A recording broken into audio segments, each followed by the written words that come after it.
Tuhia ki te rangi, tuhia ki te whenua, tuhia ki te nākau a te tangata. He aha te mea nui o te ao, ko te aroha. Ko te aroha e tuitui nei i a tātou katoa. Tihei mauri ora.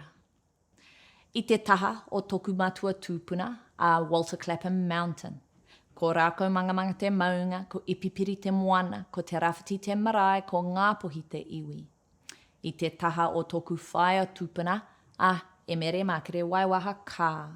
Ko hikirangi te maunga, ko Waiapu te awa, ko Ngāti Parau te iwi, ko Hine Pare, ko Ohine Waiapu ngā marae. Ko Helen Mountain Heart tōku māma, ko Elizabeth Heart, ahau. Tēnā koutou katoa. Greetings to you all as we are bound together in love. My name is Elizabeth Hart and I am a proud descendant of Ngāpuhi and Ngāti Parau. Everyone knows our tupuna from pre-colonial times were great warriors.